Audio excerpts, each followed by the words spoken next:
안녕하세요. 책을 읽어주는 남자 김경철입니다. 인생 오후의 처방전에서 오늘은 해독에 대해서 말씀드릴게요. 디톡스에 대해서 말씀드리겠습니다. 몸과 마음의 독을 제거하다. 현대인들은 삶에서 굉장히 다양한 유해 환경에 노출되어 있어요. 때로는 음식을 통해서 원치 않는 중금속들이 들어오기도 하고요. 요즘 같은 날씨가 안 좋을 때는요, 황사를 통해서 다양한 먼지를 또는 다양한 중금속 또는 환경 호르몬들이 들어오기도 해요. 매일매일 먹고 있는 음식에 이런 캔 같은 종류에도 저희가 많은 유해 물질, 환경 호르몬들이 분비가 되고 있죠. 또는 술이나 담배 같은 생활 습관에서 오는 그런 여러 가지 환경 호르몬도 있을 수가 있어요. 그래서 우리가 몸에서는 항상 독이 쌓이고 이 독을 제거하는 그런 기능을 해독이라고 합니다. 제가 예전에 있었던 병원에서 머리카락에서 미네랄 측정을 하는 그런 모발 미네랄 검사가 있는데요. 거기에 중금속 파트를 봤더니 제가 한번 쭉 분석했더니 아이들한테서도요, 그 수은 중독, 어른들한테는 수은 중독이 7%, 그리고 아이들한테서는 알루미늄과 납이 한 4%. 알루미늄은요, 음식의 어떤 용기 또는 포장에 많이 포함되어 있고, 납은 유아들이 맨날 먹고 빠는 그런 장난감에 많이 들어 있거든요. 그래서 그런 생각보다 많은 중금속들이 우리한테 있다는 것을 알 수 있고요. 이러한 중금속들이나 이러한 유해 물질들은요, 우리 몸속에 단순히 쌓이는 데서 끝나는 것이 아니라 다양한 증상과 질환으로 발전되기도 해요. 피부 알러지 또는 만성 피로 또는 호르몬의 어떤 이상, 흔히 말하는 자가 면역 질환들 또는 대사증후군, 자폐, ADHD 이러한 소아들의 정신 질환에도 영향을 준다고 하고, 무엇보다 암도 그러한 유해한 환경과 관련된다고 합니다. 체내에서 이러한 나쁜 독들을 제거하는 많은 방어기전들이 있어요. 땀을 배출시키는 것도 그거고, 소변을 통해서 배출시키는 것도 그리고 대변을 통해서. 근데 그 중에 하나가 대표적인 방어기전이 우리 몸속의 가장 큰 장기 중에 하나인 바로 간의 해독 작용입니다. 영어로 디톡스라고 하는 상당 부분의 이 작용이 바로 이 간에서 일어나는데, 간의 해독 단계는 크게 두 단계가 있어요. 1단계가 있고 2단계가 있습니다. 첫 번째 1단계 해독은 간의 세포 중에 사이토크롬 P450이라고 하는 간의 효소에 의해서 대부분 이루어집니다. 이 P450은요, 이런 유해 물질뿐만 아니라 우리의 약물이라든지 또는 주요 호르몬들이 바로 이 대사를 거쳐서 우리 몸속에서 작용하게 되는 것이기 때문에 되게 중요합니다. 이 P450 효소를 통하여서요, 나쁜 유해 물질, 예를 들면은 약물 또는 카페인, 알코올 이런 부분들이 여기서 제거가 되기도 하고요.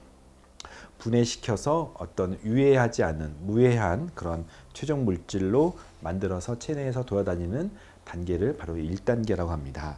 이 효소에 문제가 있으면 작은 카페인이 들어와도 효소가 작용 못해서 대사가 되지 않으니까 사람이 잠을 못 자게 만들고, 술을 먹어도 독처럼 토하게 되고 힘들어하게 되는 것들이죠. 또한 여기서 만들어져서 대사가 되어야 되는데 축적돼서 계속 쌓이는 유해산소, 활성산소들이 세포의 노화, 촉진 그리고 피로감을 쌓이게 만듭니다.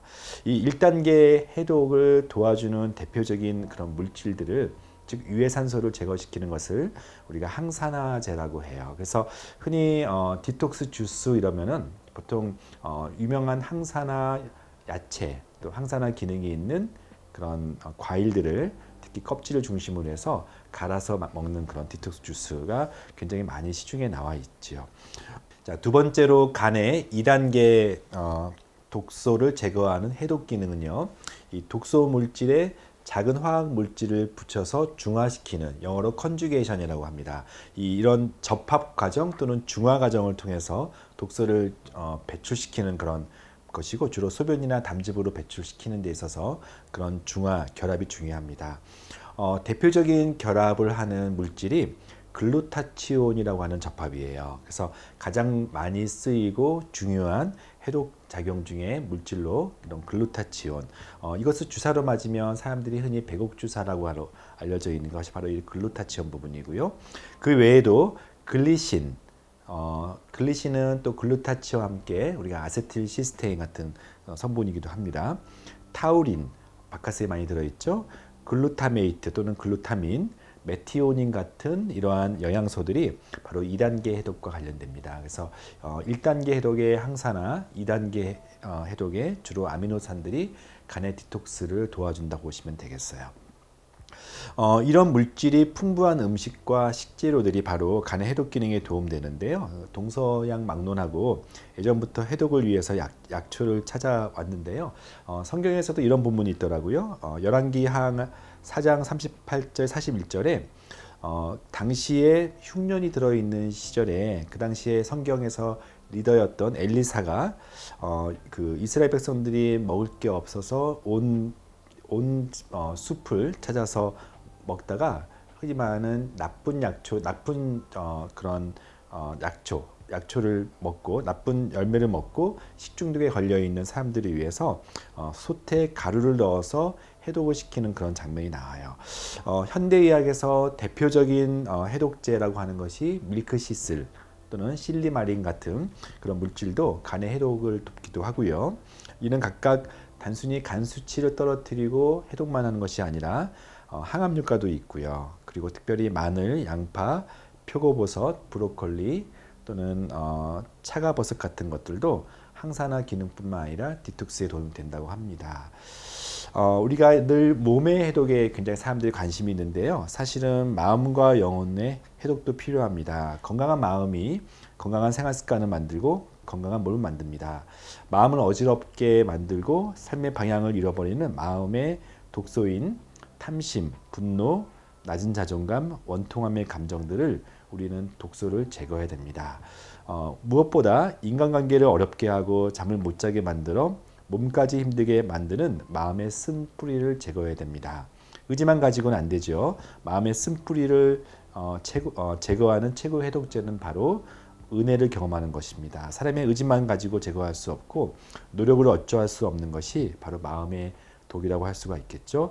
우리 몸의 독에 좋은 영향이 제거하듯이 우리 마음과 영혼의 독은 좋은 말씀과 은혜가 제거할 수 있습니다. 히브리서 12장 15절에는요. 너희는 하나님의 은혜에 이르지 못하는 자가 없도록 하고 또 쓴뿌리가 나서 괴롭게 하여 많은 사람이 이로 말미암아 더럽게 되지 않게 하라 라고 권면합니다. 오늘 디톡스, 독을 제거하다. 마음과 영혼과 몸의 독을 제거하는 저희가 되기를 간절히 바랍니다.